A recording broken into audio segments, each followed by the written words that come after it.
What's up, guys? Easy to think this is the grand finale. This is it. Summer of Strength is coming to a close. It's been fun, man. We're gonna have like a little recap episode, I think, where we break all this down. But it's been a good couple of weeks. It's been a lot of fun. It was, man. It was a good time. You know what I'm saying? Get to brush up on my broadcasting skills. It just seems like it was just yesterday we were down in Texas brainstorming. Like, man, how are we gonna go about this? And before you know it, here it is. So here we are. I'm excited, man. Excited for what it's been and what's to come. And it's just the tip of the iceberg. Yeah, it really is. And so this last one here, we're going down to Atlanta. We went up north for one episode. We got to get back. Yeah, we got to get back to A-Town here. The guy that was right down the road from us in high school. Kind of funny how small the world is. But A.J. Artis over at Georgia Tech, head strength guy, crazy journey. This dude worked his tail off and climbed really quick. Became the head strength coach at the University of Tennessee at 25. That's nuts. Right man. Place, right time, being ready. Don't got to get ready. Exactly. Really cool conversation. Loved all these different things about how they train, their movements, things of that deal. So you guys are going to love this episode. I know we both really enjoyed it.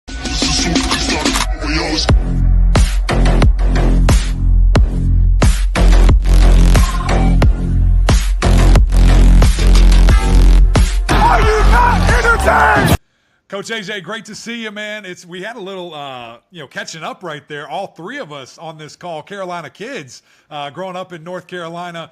You went and played at Campbell, which was right down the street from us in Fayetteville, Ike and I. And funny enough, the gentleman that we love and God rest his soul, Dr. Jack Britt, was actually a big piece at Campbell. I don't know if you ever met him, but he was a big-time guy there, and our school was named after him. But it's great to see you, man. Thanks for joining us, and always a pleasure to be with you. Yeah, appreciate you guys having me. It's going to be a fun time, man, because summer's been rolling, right? And we love to, kind of see what everybody's doing, how they're getting into, the weeds right here. And I've seen you guys on Instagram and Twitter. You guys are getting after it. How's the summer been for you?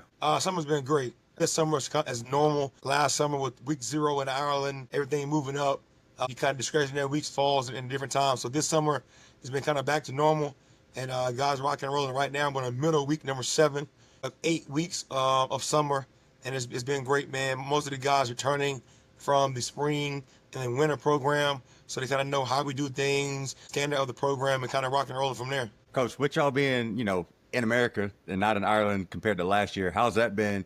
Well, obviously knowing like the magnitude of the game last year, I'm sure there's a lot of hype surrounding it, but just logistically, everything kind of being normal. How's that been for you guys? Yeah, logistically, I guess the world just seen the game right on that Saturday, right in Dublin. But for us, starting last year, January, planning the winter and spring, so you go into your summer, and then your summer training kind of changing, and then now you're like, we got to travel 8 hours on a plane, a 4-hour time difference. How are our guys going to respond to that? Now, all those things are not in play, right? We will play at Colorado, right? But it's a 2 or 3 hour flight rather than going, 8 hours on a plane, 4 hours ahead, different scenarios.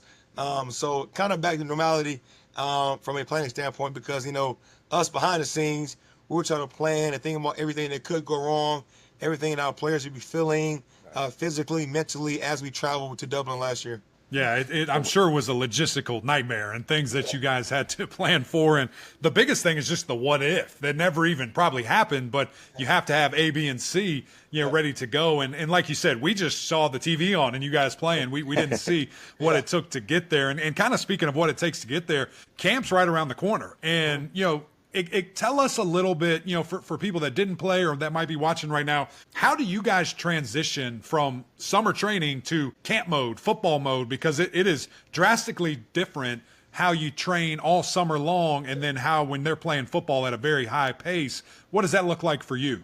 So I kind of break it up to summer 1, summer 2. Everything before 4th of July is summer 1, in my opinion, right? The semester may fall differently, but everything before 4th of July is summer 1. Everything that falls after 4th of July break is summer 2. Okay, summer 1, we're kind of generally conditioning, getting guys back in shape, making sure guys are flying around, running around, right? Increasing max velocity, getting stronger, things like that. We're more kind of a strength/power phase, right? Everything after 4th of July break is summer 2. Right now, it's football conditioning, work to rest ratios, mimic football. We're more in a out of the strength phase and more of in a power phase now, right? Because the game of football is played in a power phase. So kind of just little transitions from, strength and power, general longer conditioning, to now summer two, work to rest ratios are tailored towards the game of football and getting these guys quote unquote in football shape. You'll never be ever in football shape. You guys know, you guys played. You put those pads on, those helmet on day one. You're like, dang on, coach. I did I run this summer? Yeah, you ran, right? So it's just making sure those guys are prepared, right, for the first week of practice, for camp, and that's all we're doing. And, Coach Key, myself, kind of sit down and kind of go through that stuff and make sure our guys are ready to practice. Pat Bull, Jordan Diaz as well. We all kind of meet together and make sure that we're planning the right way so there's no gray area. There's not mixed programs here at Georgia Tech. We don't do a strength program, right, and not consider the football piece coming. They don't do a football piece and not consider the strength piece. We all kind of work together because mixed programs kind of give you mixed results. But if you're on the same page, you can kind of take each step together and everybody knows what the plan is leading into camp. Now, you mentioned you have a lot of returning players who kind of already know the flow of things. So what you having an older football team, more experience, does that change how you approach, training certain groups, certain players and things like that in nature? Yeah, man. So it's kind of different, man. So this year 3 of the program, me being here, year 3, now some of those guys like Haynes King, Jamal Haynes, Malik Rutherford, all those guys got here. Malik and Jamal were here. But Haynes walked in the door the same time I did in that January. So this is year 3 of all-season program with myself and the spring staff. So familiarity with the program, guys know the standards, guys know how to push. Now those guys that have been here 3 years are now the guys who've been here 2 years that hold those guys accountable. Those guys have been here 2 years, holding the guys that's been here a year accountable. Those guys that kind of been here a year, it kind of is a trickle-down effect of a program and the maturity, and you kind of seeing the steps and the building blocks to a program, and you're kind of doing it the right way where guys been here, 2-3 years, kind of know the standards of the program and how to hold a standard. Coach, you also, kind of danced around it a little bit, and I've thought about this as football players are getting older, right? They get some extra years, and that's, going away, but, guys are sticking around longer, and they've been there, and they have that wear and tear. So to even take this a step further, when you have a guy that is, 23 years old, that is older for college, how do you, I guess, go with that? Do you pull the reins back? Do you train them differently? Just because the wear and tear on their body is probably significantly different than that 17, 18-year-old walking in. Yeah, I will modify a few guys, but really the mentality is kind of set from kind of Haynes King. I'll say Haynes King is set from there, right? Most quarterbacks I modify in some capacity as we get through the summer. The Haynes is like, no, my teammate's doing it, I'm doing it. So then when guys see him doing it, it's like, well, I'm gonna just do it too, because that's the leader of our team. We're gonna keep going. So we kind of create a kind of toughness in the mentality, and I say that starts from the players. It's a player-led team, player-led program. It starts from our players being tough. Now, when we get to training camp and during the season, Haynes King won't be bench pressing, throughout the season.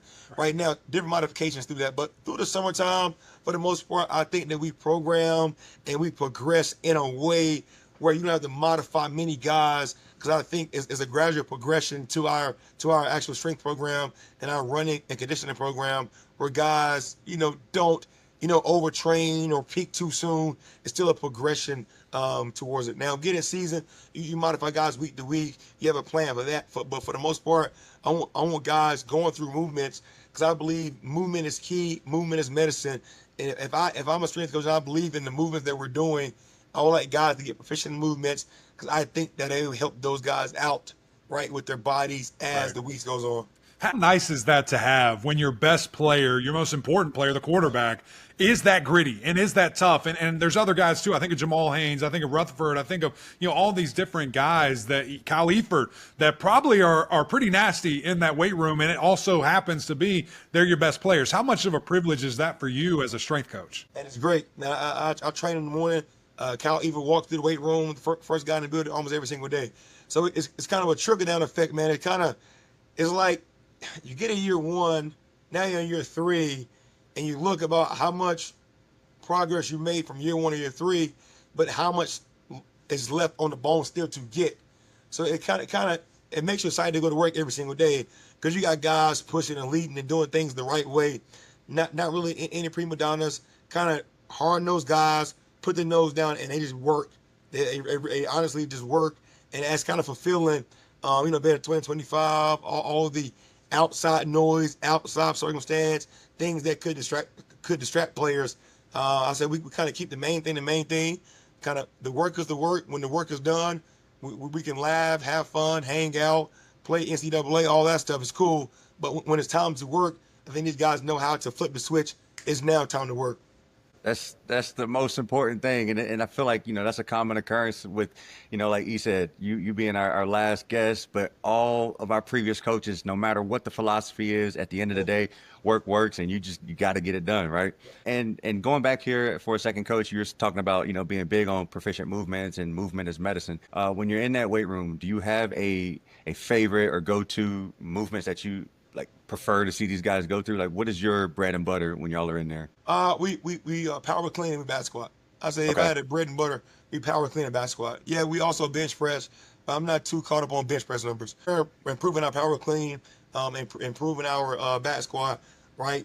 We're going to run the ball here at Georgia Tech, and I want to be explosive on the outside, right? So we power clean and we back squat. I say that's the major two, 1A, 1B of my program. How do we put force in the ground? How do we continue to gain strength in our lower body? So if I had to pick two, it'd be power clean and the back squat. So those are the days we need to show up. When you guys are doing that, it's probably a big party in there, right? You set the tone, and I'm sure it's crazy time in there, which I've seen a couple, and I loved it. I saw kind of your developmental group, and you guys were getting after it. Man, I can't remember that exercise. You were doing something. It might have been push-ups or it was the squats, and they were holding the weight out. And you were making them stay in the squat for a long time. I'm like, yo, this is crazy. This is crazy. But hey, you got to get through it. You got to make it happen. Coach AJ, let's back it up a little bit here, man, and focus on you because I want people to kind of know your story. We were going back and making the Carolina connections, but you were a great player at Campbell and was a receiver and then transitioned to tight end. But then you went straight into strength and conditioning. It seems like pretty quickly. Did you always like that? When did you kind of figure out you wanted to be a strength coach? All right, so if you go back to, I guess, high school, as I was going through my recruiting process, I was a skinny kid. I was like 180, 85 pounds. So I wanted to gain muscle, gain strength. So actually, I give credit to my high school. He was a PE teacher, but in high school, he had a background in like strength and conditioning or whatever. So what we did was during the PE block in high school, my senior year, second semester, we start training, and every day from January until I went to college in June or July, me and him trained every single day, right? And this is a PE teacher. So I got really strong from the end of my senior year until when I kind of started at Campbell. And then from there, he kind of initially, we went through a whole semester of strength training. And I got to Campbell and my body just continued to develop. I was play wide out. I went from 185 to 205 my freshman year. And then I went from 205, like 225 my sophomore year. Come on. So now I'm like the weight loss, get extra cardio in club. I'm like, you're in the breakfast club? Come on, dog. I'm making all my times. I'm running through the line like, what we doing? I might as well just transition to tight end because there was a need for a tight end at the school. I'm stronger than those guys anyway. Let me transition. I'll gain 10, 15 more pounds and kind of see how it goes. And it kind of worked out. So after my junior year, I was kind of wondered how did my body went from 185 to like 240 at that time. 185 to 240, how does that happen? How am I getting stronger? Why do sometimes we do 8 reps, sometimes we do 5 reps, sometimes we do 3 reps. My mind started kind of wonder how that process happened. So then I asked my strength coach at the time, kind of, hey, can you teach me the progression of what we did, last 2 or 3 years and why we did that. And he kind of, Andrew Carter is his name, Andrew Carter, taught me those things. And then going into my senior year of football, I used to work out at 6 a.m., run, lift. I'll go home, shower, and eat, come back, and I'll intern the rest of the day. So I would have like a intern for the freshman football group, and then I have like women's basketball, volleyball, baseball. I intern with those sports throughout the day. I did that my entire summer before my senior year. Played my senior year. You know, just knew I wasn't, productive enough, to maybe go to the NFL. So I know I want to be a strength coach immediately. The second semester of my senior year, studied for the certification test. I had like a walk-in class and I made a PE class. So I studied for the certification exam. So by the time I graduated, I had already been certified as a strength coach before I even graduated college. So you got to graduate to get the certificate, but I had already passed the test and stuff. And then from there, I went to go GA at Appalachian State. So GA to App State. I was there for 9 months. 9 months. And then I got a call from Duke to become the assistant strength coach at Duke. So I finished the GA ship kind of online, graduated from there, worked at Duke for like about a year and a half, and I transferred to Tennessee. Tennessee, 28 January 2018, went to Tennessee. I was at Tennessee for 3 years, assistant director for 2 years. I became director of strength and conditioning, 25 years old at Tennessee. And it's during COVID. So I became a strength coach in the middle of COVID. So now I'm a 25-year-old strength coach, middle of COVID. I've been gone for 3 or 4 months. What are we doing? What are we going to do? So now that learning curve of, in my opinion, that helped me grow a lot, because sometimes, coaches get caught up on, oh, my guys are gone for a week. My guys are gone for 4 weeks. What am I going to do? Right? Just kind of get in the panic mode. Our guys were gone for 3 or 4 months, and we played the season within 10 weeks. So it was like, don't panic. That taught me a lot to kind of trust the process.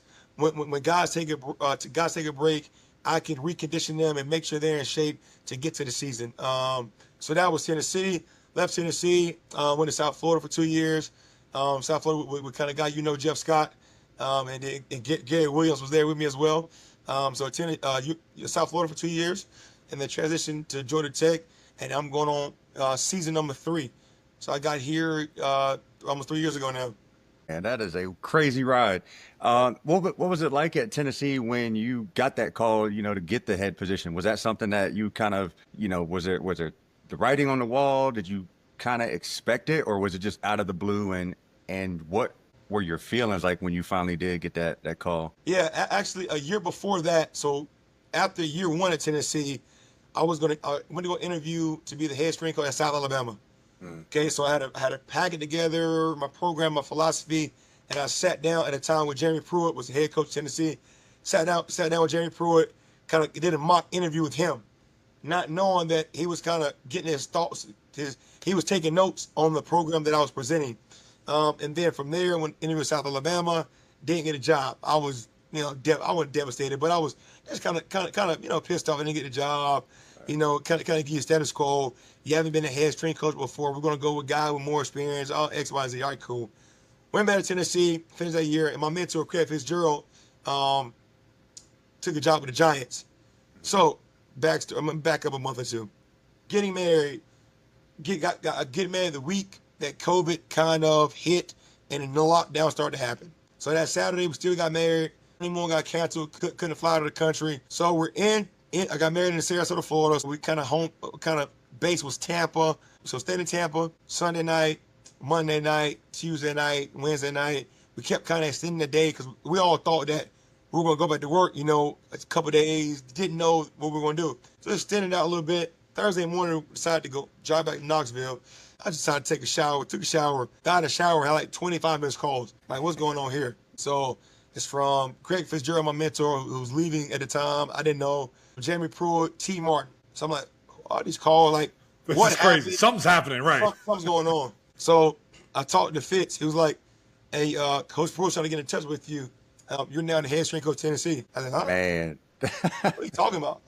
He said, Didn't even ask, just like telling, no, get a head guy now. I had to take a job with the Giants. I'm leaving. You're now the director of Tennessee. I said, okay. Man. So next phone call was Jeremy Pruitt. Hey, Coach. Yeah, AJ, remember last year when you interviewed at South Alabama and you did a mock with me? I kind of like your philosophy and program. And like some of the stuff, Fitz has done here. Can we kind of mix the programs together and kind of make your own program kind of moving forward? I would like to be my head strength coach. I was like, absolutely. He was like, where are you at? I said, I'm in Tampa. I'll be back in like 10 hours. Just give me like 10 hours. I'll be on the road back to Knoxville. And I talked to T. Martin. T. Martin was a national champion at Tennessee. At the time, I had his position group, which was wide receivers, was a direct group I was over when I was an assistant. But me and T had chemistry and all that stuff. So kind of T was like, man, we're excited for you, man. We got your back. Anything you need, from me and all the VFLs kind of let me know.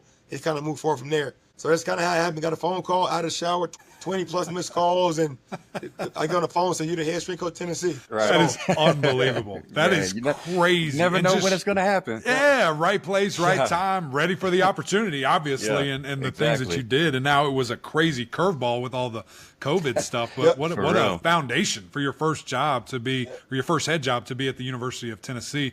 Tell me a little bit more about Coach Fitzgerald, because I love that guy, and had the pleasure of meeting him. For the first time now that he's at Boston College and got to spend some time up there with he and his staff. He seems like a fireball, man. He had to be fun to work with and kind of learn from. Oh, man, unbelievable. Unbelievable, man. Every single day, I say Craig Fitzgerald and Noel Durfee, who's a longtime strength coach at Duke, two of my biggest mentors.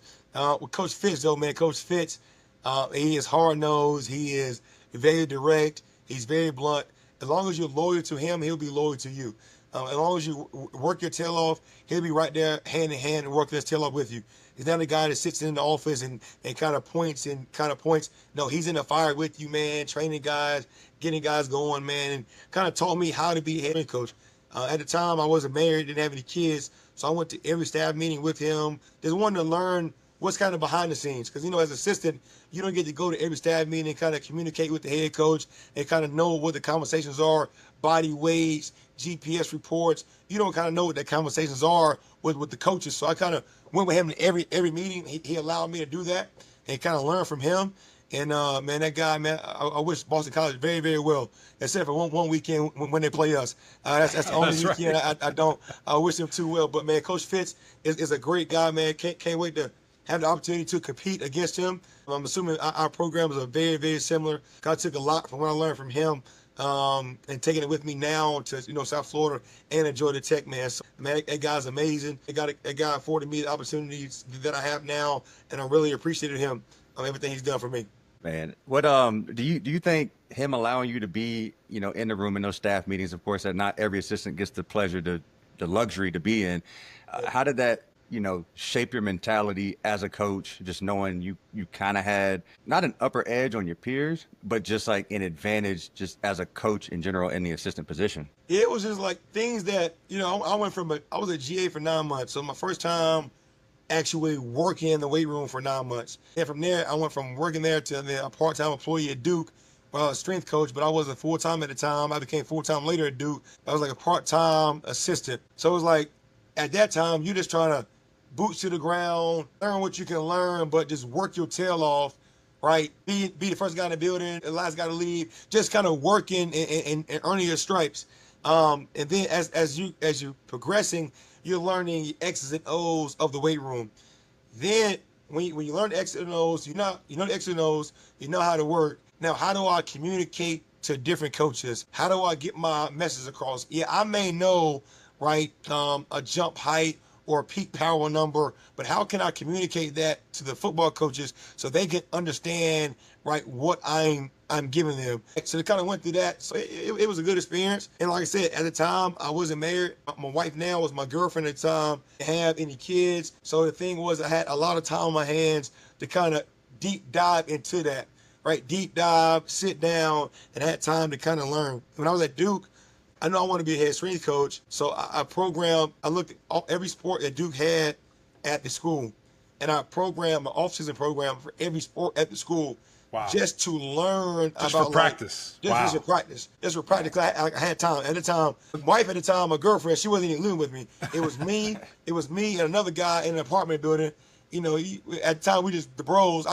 Might as well look at some spreadsheets. Might as well make it happen. I got plenty of time on my hands to do stuff. So right. It was good. That's awesome, man. And it's a testament to everything that you just said there. When opportunity and preparation meet, unbelievable things happen. And you look at your career as a testament to that. It's not luck that you got that job at 25 years old, and it's not luck that you're still dominating and head strength coach now. You prepared that way from the moment you first had a job, and that's when great things happen to people. And I think it's it's funny when people just throw around the luck word and this guy's lucky he did this and that. No, man, I put myself in this situation to be ready for something of this nature. Tell me a little bit more about how Georgia Tech happened, because I love Coach Key. And listen, there's only a handful, maybe less than a handful, of guys I would want to work for in the college football world, and he's one of them. So kind of tell us about that initial conversation, hiring process, and that whole deal with Coach Key. Yeah, so unfortunately, South Florida just got let go. You know, we got head coach got let go week 9, week 10. So you kind of know the landscape of the business. So you kind of looking, kind of seeing what's out there. So I know Chris Winkie. Me and Chris Winkie worked together at Tennessee, and I was actually had receivers at Tennessee and I had the quarterbacks. So I was over T. Martin's group and Chris Winkie's group. So me and Coach Winkie talked a lot, communicated a lot about different things. So Chris Winkie was here at Georgia Tech already under Coach Key, and opportunity came up. I called Chris Winkie, asked him could he give me an interview with Brent. It was like, yeah, I think he's bringing in 2 or 3 more guys as well. I'll see if I can get you in for an interview. Kind of came in. And we just kind of spoke the same language from day one. It's kind of a old school mentality, the foundations of grit, hard-nosed working, being tough, okay, but also a new school approach with technology, GPS, perch. So how do we merge that, right, and make that our identity and kind of, be a trendsetter and make that the next step in the philosophy of strength and conditioning, right? Because I think it still is always hard-nosed, work ethic, being tough, being disciplined, all those stuff, right? But it can't always, it all is that, but you have to have some science with it. You can't just go out there anymore and have 2-a-days and run guys to the ground, because you won't have a team at the end of camp going to the season. So how do we merge that tough, gritty, exposure with our science, and be smart about it? Pull back when we got to pull back, push when we got to push, know when we're in a good area, know when, hey, coach, we maybe need to cut a period or 2 there, trim 2 minutes off this period as we're going forward. Or, coach, we're not doing enough. What do you mean? We're not doing enough. We need to practice a little longer, a little harder. And he kind of hears that conversation as well. So from day one, kind of had the conversation during my interview process. And then from that point forward, when I got here, we sit down, we look at the entire year, We plan the year out: January, February, March, April, May, June, July. And we have a meeting actually today, about the start of training camp. Okay, so as long as you sit down and you meet, and you have clear communication, everybody's on the same page, there's not any questions, You're not pointing any fingers, in training camp. Say a guy goes down with a soft tissue injury, okay? Stuff happens, okay? Stuff happens. But we know that we were on the same page and we followed every protocol together. So then you get in situations where I know strength coaches, sometimes they get the finger pointing at them like, oh man, you didn't do it. You didn't do this enough. You did this too much, all this stuff. No, me and Coach Key sat down from the day I got here, and every single year we sit down and talk about the entire program, what we're going to do, how we're going to do it. If we need to make changes, we'll make changes, but we're all on the same page kind of moving forward. Do you all use a lot of velocity-based training and like catapult systems as well for the GPS monitoring? Yep, so we use GPS, catapult for our GPS monitor, and we use VBT, we use perch system. It measures bar displacement, how fast guys are moving barbells. And I think, the VBT in all areas, no matter what system it is, it drives intent on every single rep. I can have one guy without VBT, he may do 5 reps, and I want to at a certain speed, but I don't know what the speed is. I got another guy that's doing the VBT training, and he knows the set speed I want, and every rep he's trying to attain that speed. I think it enhances your training, and every rep is meaningful. I think we have very limited time to train the kids, We have 12 weeks in the winter, we have 8 weeks in the summer, And our biggest training block is in season, So I want to make sure every rep that we do is very intentional, Every rep we do is intentional, and every rep is very, very meaningful. Coach, when you talk about that programming and that you guys are always on the same page, you said that at the very beginning, and you just kind of touched on it here again, and you're going through these different seasons, or you have that year-long, kind of calendar. Before you get to that point, what does the programming look like? Is it you and your staff in a room huddling up, and each year you tear it all down and you rebuild it to what you think you need? Is it kind of hey, I have my system, I have my way, this is what we're going to do, and we can add? What are those conversations and building blocks look like for you guys programming-wise? Gotcha. The foundation, is my philosophy. Okay, the foundation, we pull, we squat, we press, We do we hinge at the hip, We flex at hands at the hip, flex at the knee. Okay, we vertical pull, horizontal pull. Okay, that's the big 5, right? Pull, squat, press, post chain lower, post chain upper. Okay, from that, I then have to go. Okay, that's my philosophy. Within that philosophy, we may change different rep schemes. Or you might go triphasic. You may go triphasic. You may go different strength programs within your philosophy at different times, depending on what your team needs. Within that, I have to then sit with Coach Key and see what his philosophy is for the program. Okay, we sit down. Okay, what do you want here? Do I have the guys here for a certain amount of time? When we transition, then what do you want? Okay, so his philosophy for this football program, my philosophy for the strength program, we have to come together and make the philosophy for Georgia Tech football move in the same direction. So we don't sit down and tear it up. We may have different needs, right, as a team, but I think the philosophy has to be the same because I want movements, right? Guys doing movements the same year in, year out. We will always clean. We'll always front squat. We'll always back squat. We'll always bench press. Always snatch. Different movements will stay the same. I may add a few in. I may change some things or change the rep scheme, but the philosophy kind of stays the same. I think if you make drastic changes year to year to year, Haynes King or Jamal Haynes or Kyle Eford, Malik Rutherford wouldn't have progressed to where they're at now if I changed the program every single year. Yep.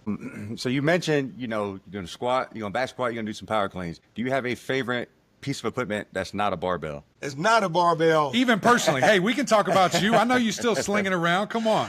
Oh, you said me personally? Yeah, if you want, or whichever way you want to go with it. What's your go-to, man? If you're trying to show off, your wife walks in, you're like, oh, whoa, got to do this real quick. Well, I tried to show off a couple weeks ago. Me and Coach Byron, there was some ways I was throwing my pec off the ball. Oh, no. No, we still come in. I still clean. I still squat. I still press. Kind of in the summer, I do every single workout the players do. I do it in the mornings. Wow. So I do the same routine. So on Mondays, I clean, front squat, I military press, push jerk, push press, all that stuff. Come on. It may not be the same intensity as our players. Sure. But I still do the kind of movements. Like I said, I think movement is medicine. If you wake up, your back hurting, your legs tight. Once you get to moving around and working out, right, you start to feel better. So I don't know. I only need barbell and plates. I don't need any machines. I need a barbell and I need plates. If you tell me, hey, I can give you 20 barbells on a gym floor and some weight, I can train a football team. Right. It's kind of my philosophy, man. It's kind of like you kind of dumb it down. What is the bare minimum that you can work with? Then from there, right, we're getting a new facility, a new weight room. All the bells and whistles that would just enhance my training. But the baseline of my training, I need a barbell and some weights, and we're good to go. Yeah. It's so funny. You guys are connected, and the strength community, I'm sure, is very small once you get into it. But that has literally been everybody's answer. Just give me some iron, give me a barbell, and let's go to work. And that is, at the simple core, that's all you need. And surely there's other things you could use, but you can make some dudes with those two pieces right there. Coach, last one for you. We'll get you out of here. Very grateful for your time. You guys are designing or just finished designing a new weight room, and that's going to be coming. I know you're thrilled about that. What has that process been like for you? What has all gone into it? And are you done? Are there still some things happening? What does that kind of look like? Yeah, so when I first got here, Key was like, hey, I'm going to get you a new weight room. Every head coach said, they can give me this, give me that. Okay, cool. But then when it kind of came, administration came down and kind of said, like, hey, we're getting a new building, a new weight room, we're going to be in it. Kind of, what do you want? The parameters of the room was already laid out, 20,000 square feet in the room. Okay, within that, then you got to design, where I'm going to put racks in this room. How many racks do I need?